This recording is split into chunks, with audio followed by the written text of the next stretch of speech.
Assalamualaikum warahmatullahi wabarakatuh.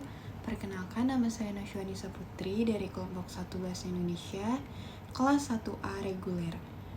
Pada kesempatan kali ini, saya akan mempresentasikan hasil artikel ilmiah saya dan kelompok saya yang berjudul Pentingnya Meningkatkan Kesadaran Vaksinasi COVID-19 pada Masyarakat di Desa Mekarsari.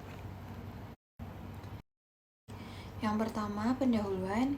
Pemerintah Indonesia membuat beberapa kebijakan untuk menangani kasus pandemi COVID-19. Pemerintah membuat berbagai kebijakan guna melindungi masyarakat dari penularan dan dampak COVID-19. Mulai dari pembatasan sosial berskala besar, termasuk pembatasan sekolah, tempat kerja, tempat beribadah, tempat umum, dan transportasi. Kebijakan masker untuk semua dan kebijakan penerapan protokol kesehatan di berbagai tempat yang terus digaungkan selain vaksinasi. Selanjutnya yang kedua adalah metode kegiatan. Pertama, perancangan materi tentang pentingnya vaksinasi COVID-19 di masa pandemi saat ini.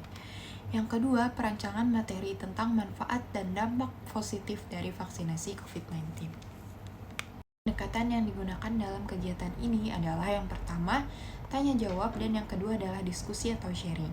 Dalam upaya mencari solusi atas permasalahan yang dihadapi oleh peserta, maka kami menawarkan target solusi dalam penyelesaian sesuai dengan target yang sudah kami siapkan dan kami sepakati dengan pihak mitra.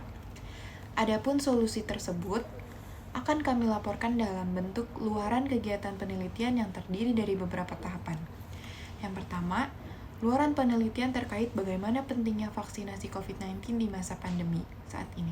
Yang kedua, luaran penelitian terkait bagaimana manfaat dan dampak positif dari vaksinasi COVID-19. Yang terakhir adalah dilaksanakannya penyuluhan mengenai bahaya COVID dan juga amannya vaksin COVID yang sudah disediakan oleh pemerintah. Ini adalah hasil penelitian.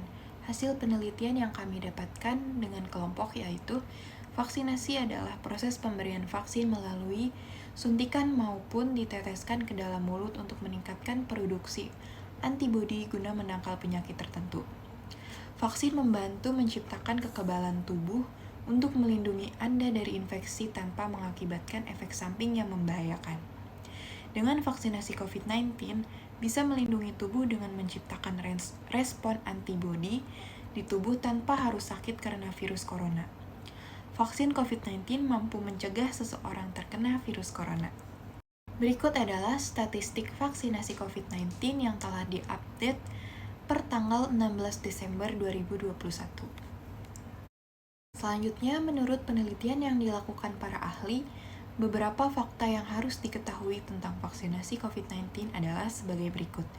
Yang pertama, vaksin membuat seseorang tidak terjangkit COVID-19.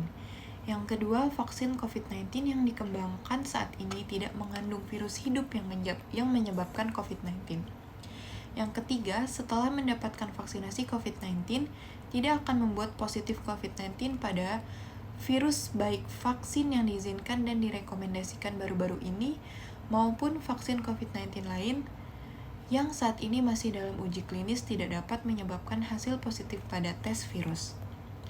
Yang keempat, orang yang sudah tertular dan sembuh dari COVID-19 pun perlu divaksinasi. Yang kelima, vaksin melindungi tubuh dari infeksi COVID-19. Yang terakhir adalah vaksin COVID-19 tidak akan mengubah DNA seseorang. Selanjutnya, menurut penelitian yang dilakukan para ahli, beberapa vaksin adalah pemberian vaksin atau antigen yang dapat merangsang pembentukan imunitas antibodi sistem imun di dalam tubuh. Vaksinasi sebagai upaya pencegahan primer yang sangat handal mencegah penyakit yang dapat dicegah dengan vaksinasi. Bagian saran yang diberikan dari kegiatan penelitian kepada masyarakat yang dilakukan oleh kelompok 1 mahasiswi keperawatan Fakultas Ilmu Keperawatan Universitas Muhammadiyah Jakarta kepada warga Desa Mekarsari adalah sebagai berikut. Yang pertama, bagi warga Desa Mekarsari agar tidak perlu khawatir lagi tentang keamanan dan efek samping dari vaksinasi COVID-19. Yang kedua, pelatihan serupa dapat dilaksanakan kembali dengan peserta atau audiens yang lebih banyak dan luas, dan dengan topik lainnya. Sekian presentasi yang dapat saya sampaikan, kurang lebihnya mohon maaf. Wassalamualaikum warahmatullahi wabarakatuh.